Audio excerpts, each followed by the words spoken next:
Hello again, everyone, and welcome back to Reddit Aliens. I'm John, and as always, thank you so much for being here. Good topic for you today. Let's do it. Psychologists of Reddit, what's the most disturbing case you've ever dealt with?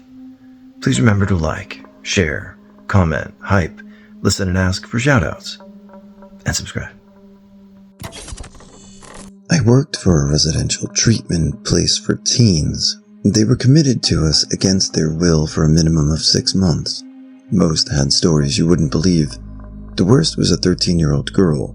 She was very sweet, but also very uneducated. She had never been to school.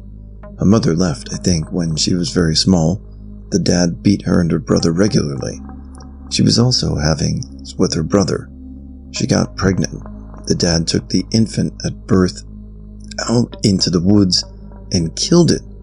Then brought back a bucket of the blood and made her bathe in it. Whoa. Her uncle was also emming her. When the dad found out about it, he killed the uncle and himself in front of her. Whoa. There are probably some other details I'm forgetting because it was a long time ago. That poor girl now bounces from institution to institution. I had a client once who was diagnosed with pretty severe schizoaffective disorder. She believed her house was haunted and would tell me in vivid detail about a woman with very thin, stringy black hair without any eyes, just empty eye sockets. She said how she always saw her somewhere in the distance, getting closer. One night, she started and stated that she woke up and the woman was staring at her, smiling this really wide smile in the corner of her room. Then she started whispering to her to kill herself over and over. She also claimed that the next morning she woke up and there was a kitchen knife on her nightstand that she had no recollection of placing there. That was pretty chilling to hear. In one of our sessions, she started screaming and crying, claiming that the woman was right behind me. She also thought the woman stabbed me in the head during the session, and I was bleeding profusely. It was certainly hard to sleep after that. This probably won't get read, surprise, but here's mine. I'm a case manager in a prison, and one of my sickest offenders I have had to work with was not all there mentally. He SM'd his own 2 daughters, the oldest from when she was 6 until she hit 12. And I had her first period. The second from when she was 3 until he was caught. He would R them vaginally, and if they tensed up, he would beat them. He went as far as to build an R room out of shag carpet to soundproof it. The mom knew what was happening and didn't say anything until he beat her so bad the neighbors called the cops. According to the report, she walked in on him with the youngest while forcing the oldest to watch. When I interviewed him about it, he justified by saying they were his property. He also told me how his daughters seduced him and had flirted with him since they were infants. Ugh. After the assessment, I sat in the bathroom and tried to find my soul. I work as a group therapist in a safety net inpatient hospital wing. There are literally thousands of stories I could tell, but in the interest of confidentiality, I will just share one of my professors told me about her client back when I was in grad school. This was volunteering in a seedy part of town. As he was going to drop off some donation items, he got targeted for a gang initiation. Several large men jumped him, stole his car and all his donated items, and they anally R'd him. One or several of the men who R'd him had HIV and passed it on to him. So to recap, he got the shit beat out of him, all his stuff stolen, and then R'd and given HIV, all while he was trying to do some good in the world. I used to work for a children's youth group. There was a little girl there who was so sweet but was missing most of her fingers on her right hand, and her thumb was mangled. When I found out what her story was, I was horrified. Mom had checked out early, on major drug addict, and kids were left with dad, who was a borderline alcoholic with a bad temper. Well, one day when she was out with her dad, she was 3 at the time, she started throwing a temper tantrum over something. Dad got angrier and angrier, and when they got to their car, Dad grabbed the girl by the arm and proceeded to smash her hand between the car and car door. Cops were called, obviously. Girl went into foster care for a bit. Dad spent only 3 months in jail and had to attend anger management parenting classes. The girl was back with her dad fairly soon and lived in fear of him ever since. Oof. A few. 1. A client with mild but visible physical disabilities due to being the product of incest. The mother had them too. There was a lineage of incest in the family. The grandfather molested him too, along with everyone else in the family, and he then became an abuser to his younger cousins. It's very difficult to rehome kids with sexually inappropriate behaviors, so after he was released from court-mandated treatment, guess where he went? Right back home. 2. I had another client with a very low but functional IQ. He could, with lots of help, live semi-independently and hold down a basic job when he got older. However, his mom was extremely low IQ. She had been R'd repeatedly in group home environments. He was the product of one such R. So, she was put into an apartment. Multiple assessments showed she did not have the capacity to be a mother. Despite the fact that she loved this kid, she was happy to give him up.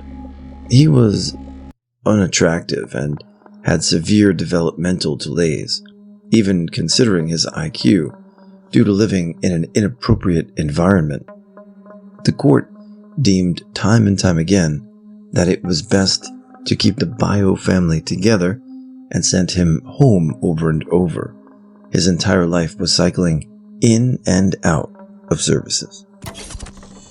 I've had several clients with disturbing stories, but what really gets to me as a therapist is when I need to hospitalize a client. It's actually part of the job. If you come in and tell me you're going to kill yourself, I have to have the police come get you and transport you to a locked inpatient facility. Sometimes this happens easily.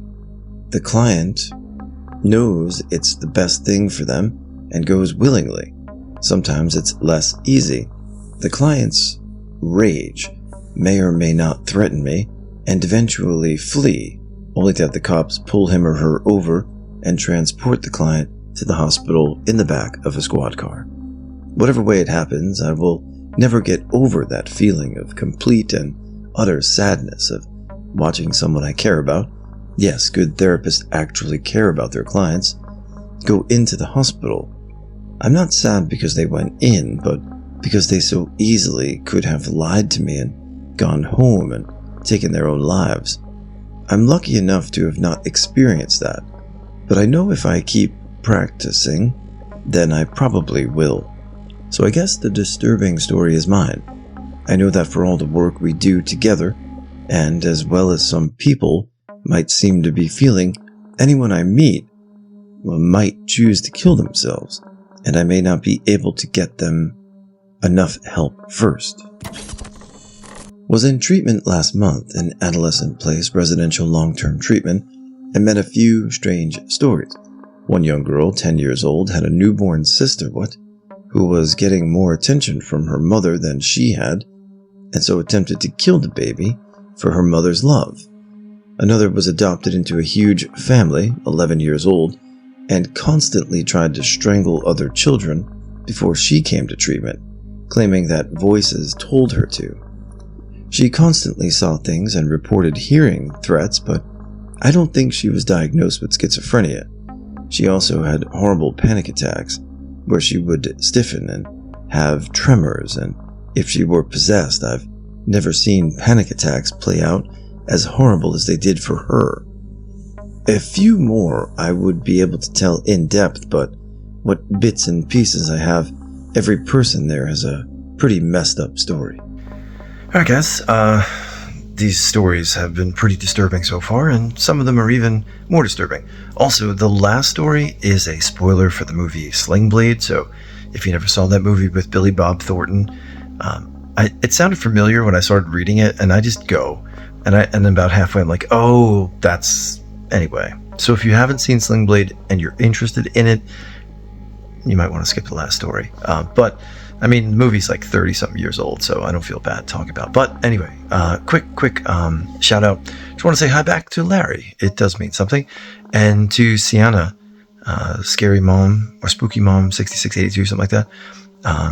Congratulations. 3 years is a great accomplishment, and we're glad to be any part that we could play in helping you relax, and look forward to more years to come and celebrating that anniversary every year. So congratulations. My supervisor specializes in homelessness, and I've heard quite a lot of stories about how they became homeless. I remember her telling me that the first homeless many she ever interviewed took to the streets when he was 16 because he was constantly awed by people in his family. His only escape is drinking alcohol, but because we have laws against drinking in public, he's always harassed by the police. Restaurants and bars won't let him in. He has no home to go to. Where else can he drink but on the streets? I know this story might not be as disturbing as the other ones on this thread, but there's such a social stigma against homelessness. I thought I'd share this to change a few minds about it. I've also heard stories about how schizophrenics were treated in the past, which was horrific, but I'm not doing clinical psychology, so I don't really have the expertise to go into too much detail about it. Feel free to ask me about social or organizational psych-related stuff, though. Would have to be a 14-year-old on probation. He had violated for failing a random UA for meth use. The kicker was that he got the meth from his mom. They had been using it together. She showed up to one of his court hearings high on meth. The most disturbing thing was that she put on a front of being a caring parent and would talk at length about how she wanted to help him straighten out his life. Lady was a complete psychopath. Kid never had a chance. Generally speaking, though, there was a lot of CPS reports that I've had to review that I will never be able to unsee. It changes the way you view the world. Family Guy or South Park jokes about pedos that seemed hilarious in college are only dark because you know what people have actually done. It's also weird to just see all the normal-looking families out in the community doing their thing, and it just seems bizarre to think that there are parents with children out there that not only don't do everything they can to keep them safe, they actively demolish any sense of safety for the rest of their lives. On the plus side, it really makes me appreciate my own upbringing. My parents beat themselves up about imperfections. My mom feels bad for imparting her anxieties, and my dad constantly apologizes for the handful of times he yelled at me when I was acting like a little idiot. They clothed me, fed me, hugged me, and told me they loved me every day. I get to walk through life with no trauma, have normal relationships, and feel safe in the world around me. I just smile and tell them they have no idea how fine of a job they did. Therapist here. I don't share stories about my clients except in specific circumstances, e.g. we need to report an imminent suicide threat, coordinate care with a physician, etc. There are also provisions for using client cases as examples in teaching or research, with a lot of identity disguise precautions, and with the permission of the client. To me, sharing this client's story to entertain strangers on the internet isn't professionally ethical. It isn't worth the risk to my client. Can you imagine if you went to see a therapist and then recognized your own story in this thread? Or someone close enough to your own story that it makes you wonder if it could be yours? How would it feel to believe that yours is the most disturbing case your therapist ever saw? And if your therapist was willing to post on Reddit about it, who else might they be telling? What if you were a person dealing with severe trauma who was wary of mental health professionals? Would reading this thread make you want to trust therapists more? Fun sponge. Social worker rather than psychologist, but here it goes. A baby with fetal alcohol syndrome gets given up for adoption and is adopted by a couple. At his first birthday party, the dad, who's in a wheelchair, gets angry at someone at the party and somehow gets a gun and shoots the guy. The bullet goes through the guy and into the mom, who falls into the kid's crib and bleeds out and dies in front of him. The kid, then adopted by a distant relative of the original adoptive dad, who apparently has little interest in raising him because she is now only his mother in the loosest sense of the word. She refers to herself as his caregiver or something equivalent to that. This kid, a teenager now, loves her like a mother and doesn't understand that she really never saw him as a son. He's in a residential setting and thinks he will eventually get to go home to live with his mom, but that's never going to happen. Not my story. My mom worked in mental institutions in her younger years and actually worked at a large, well-known asylum before it was shut down. There was one woman there that thought she was a vampire of sorts. She was only allowed out 1 hour a day, and they had to use safety precautions. She had already attacked and killed at least one hospital worker before they were enacted. When my mom asked about her, it was revealed that she had killed at least 2 of her children, wounded another, as well as her husband, because she had some sort of physical condition called porphyria, which apparently made her crave blood. By the time that they discovered there was something physically wrong with her, she already had lost her mind from guilt and grief. I roll with first responders as volunteer trauma counselor. I respond to a hanging. 9-year-old girl found her single-parent mom in the shed. She was severely traumatized, obviously, still shaking a full hour and a half after the 911 call. Next year, responded to a gunshot suicide. 10-year-old girl found her grandpa had given her his Beretta, a BJ, still shaking 2.5 hours after the initial call. A few years later, got a call for a suicide by OD. 14-year-old girl in a foster home found by her foster parents. I was still shaking a bit an hour after I left. I can share a patient experience. I got insanely drunk one night and my crazy got away from me and I did some stupid shit. I woke up around 4 p.m. the next day and after a quick shower, I barely had time to dress before the knock on my door. Local mental health crisis intervention team. 4 police officers, one of them trained mental health professional, and what seemed like a half the force waiting in the bushes in case I got out of hand. Now, I probably deserved to be arrested and given a court appearance for what I did, but they decided to drag me off to the psych ward instead. I spent 3 days sleeping on a stretcher in the intake office because there were no beds anywhere in the city. I was no longer drunk, and although I had the worst hangover in my life and I was going through an incredibly difficult time in my personal life, I was no danger to anyone. Because of the situation I found myself in, I was very desperate to go home. I begged and pleaded to go home and promised to go to outpatient treatment, a promise I would have very much kept. I explained in no uncertain terms that being there against my will was the worst place they could put me for my mental health. They refused. For the few days I was on the stretcher in intake, there were a couple of other patients sleeping on stretchers. One was a suicidal girl who checked herself in. After 3 days of me begging to go home, they found a bed for me at another hospital. 2 minutes later, they tell me, the suicidal girl, that she has to go home because they don't have room for her in the city. I sat there and listened to her call her mother on the cell phone for a ride home, and all I can hear from the other end of the line is the mother screaming at her daughter for checking herself out and not getting the treatment she promised she would seek. The poor girl just sat there crying. What I wanted more than anything at the time was to get away from that horribly oppressive place that cast such a weight on my sanity that I can scarce imagine how anyone could be subjected to such indignation and expected to retain their cognitive function. In the end, I spent close to a month in the psych ward. After a couple of weeks, they showed up with a piece of paper they claimed was a court order allowing them to force me to take drugs. Told me if I didn't take the drugs, they would hold me down and inject me with them. I took the drugs and left a week later. I continued to try the drugs for a month or two for the sake of my ex, who had moved out while I was in the hospital, and I wanted her back. She ended up dumping me, and I stopped taking the pills, which literally did nothing for me except make me tired. In the end, the only thing to come out of the story was a life experience that will scar me, and the understanding that you never seek help or open up to mental health professionals, ever. You're not a person to them, you're a condition.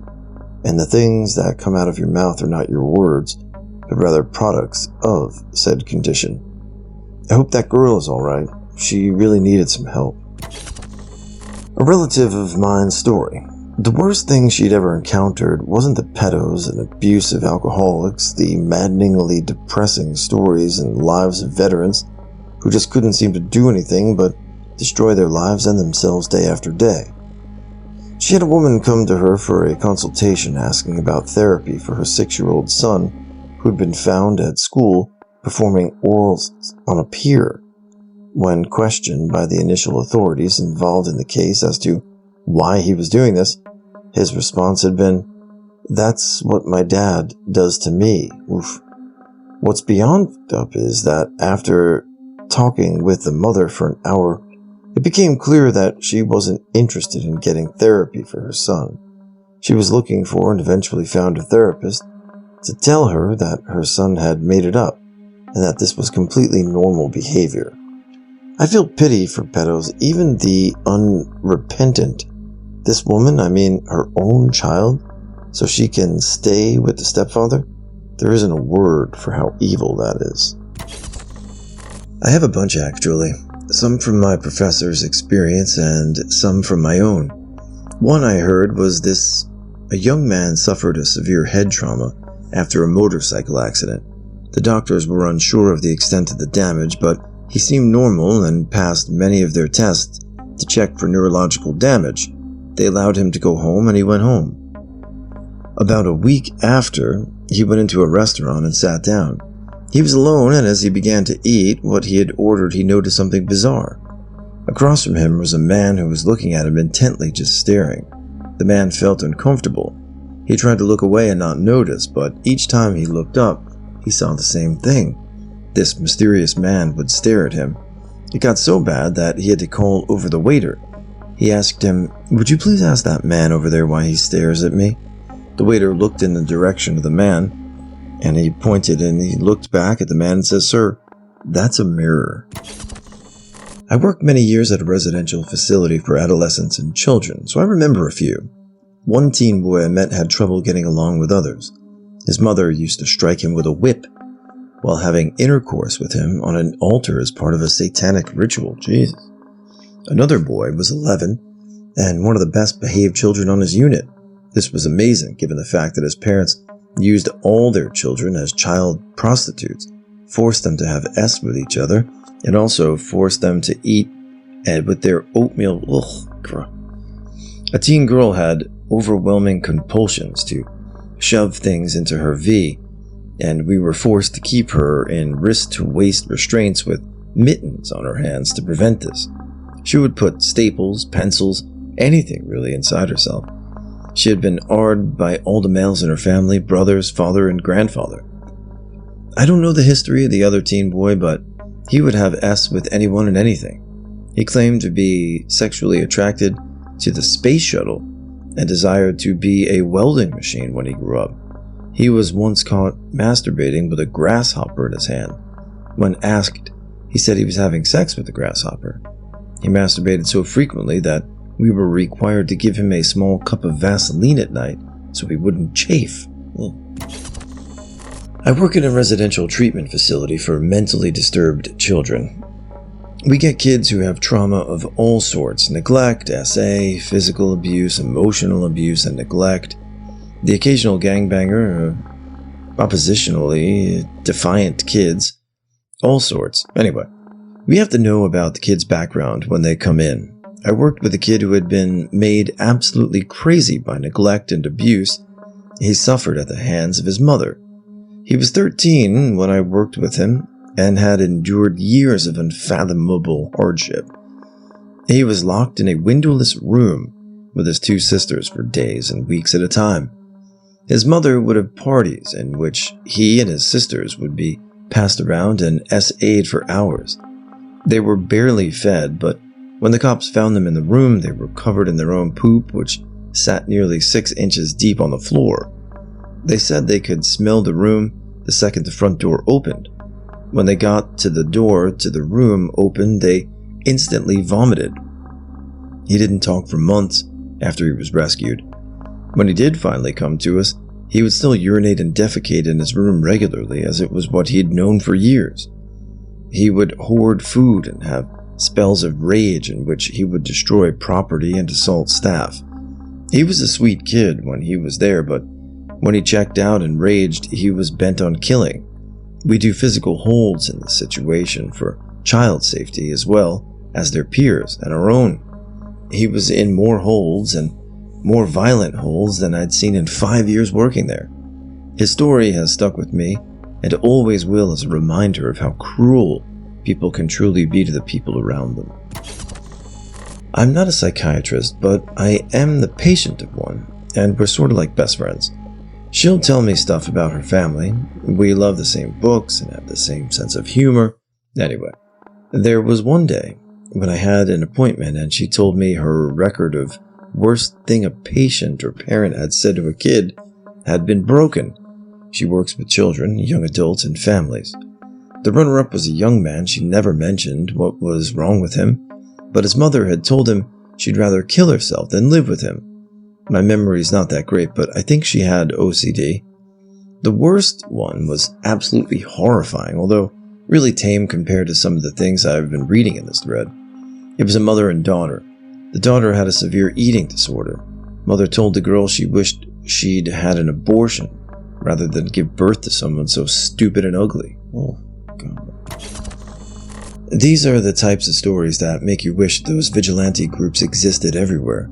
It comes to light that someone is abusing his family, harming his kids, cutting the heads off his pets, and nobody will do anything to stop him out of fear or Stockholm Syndrome.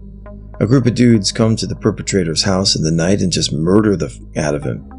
I firmly believe that some people do not deserve to be a part of society, and it's unfair to expect functional people's tax dollars to sustain an utterly ineffectual system of support. Ideally, these people would be removed from the gene pool before procreating. But, barring some Minority Report shit, there's just no way this could ever be possible. On January 3rd, 2014, around 8:30 a.m., I was in Burt, Michigan, working on a roof with one other person. He was on the roof and I was getting something from the ground that had 3 inches of snow on it at least, when I suddenly stopped everything I was doing on a dime. So suddenly I catch the attention of the guy on the roof who says to me, "What happened?" Saying nothing, as in a 3-second span, look vigorously around for the source of the earth-shaking rumble I was feeling that stopped me in my tracks. I saw the panes on the windows of the house were flexing back and forth with validation of my sensitive equilibrium and what I was feeling. Looking back up to tell him we were having an earthquake, the vibration now intensified to a nasty, low growl of a noise, backing and shaking. I know that not 10 seconds had passed when I looked up and over at the source of my bewilderment, a gigantic, perfectly formed smoke ring in the sky above us. And what made the giant ring shocked me to this day. An asteroid the size of a Volkswagen punctured the atmosphere at a near miss angle, causing the smoke ring vibrations and burning in broad daylight, fireball flying through the sky for my parents. 2 minutes, I was able to feel and watch the small asteroid, dubbed by the scientific community as AA0103-2014, burn itself out reportedly somewhere over Norway. Best kicker of the story is tonight at 8:50 p.m. I witnessed another, smaller near-miss asteroid entering and burning up while speeding high across the hemisphere in what, a minute and a half. All I can say to anyone who reads this story is have a bug-out bag at home and in the trunk, and the grace of God will be dodging bullets and won't have to use them, but think safe and aware, everybody. My degree is in clinical counseling psych. I used to work in a group home with a young man who had been diagnosed with fetal alcohol syndrome, bipolar disorder, psychosis, NOS, PDD, autistic type. He was born to a mother who was a drug addict, heavy drugs.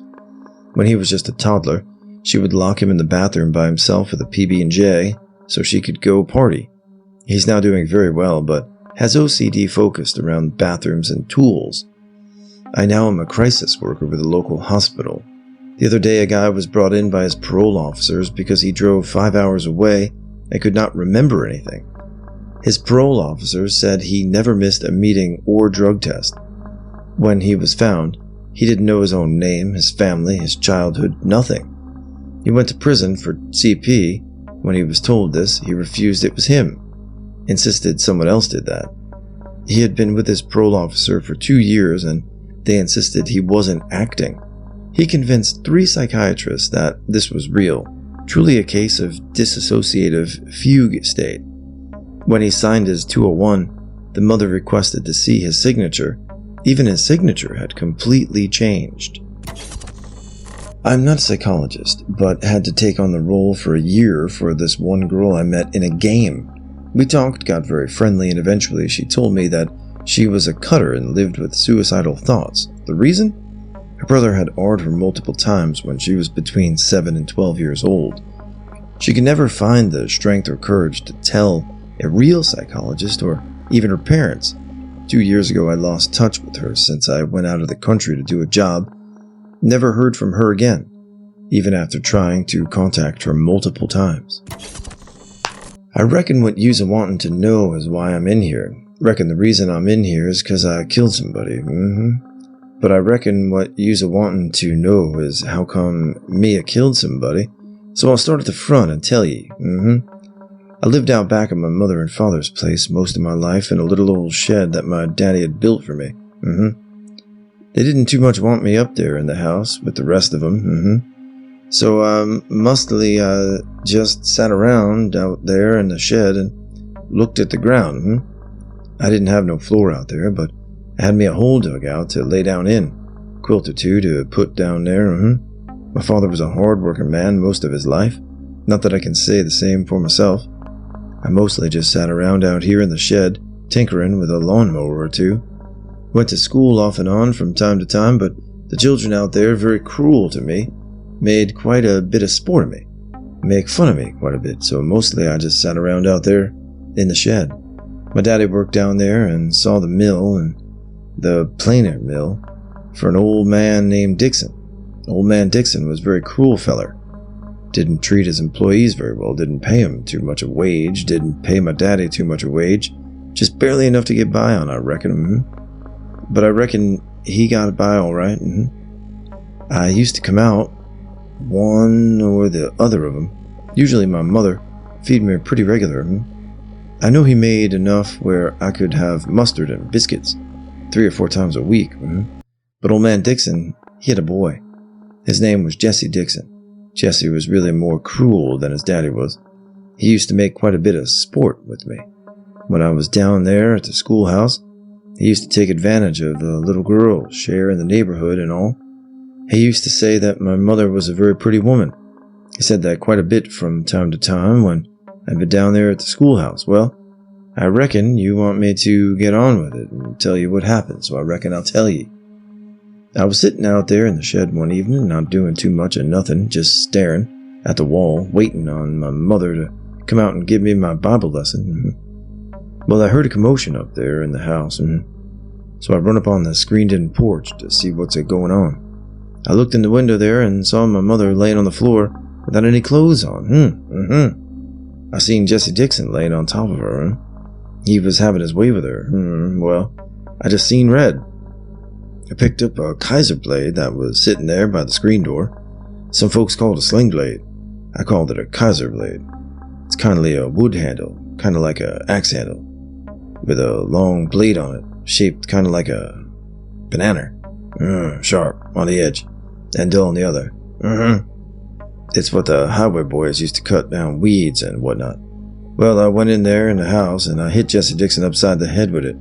Knocked him off my mother. I reckon that didn't quite satisfy me, so I hit him again with it in the neck, the sharp edge, and just plumb near cut his head off, killed him. My mother, she jumped up and started hollering, "What'd you kill Jesse for? What'd you kill Jesse for?" Well, come to find out, I don't think my mother minded what Jesse was doing to her. I reckon that made me madder than what Jesse made me. So I take the Kaiser blade, some folks call it a Sling Blade, and I call it a Kaiser blade, and I hit my mother upside the head with it. Killed her.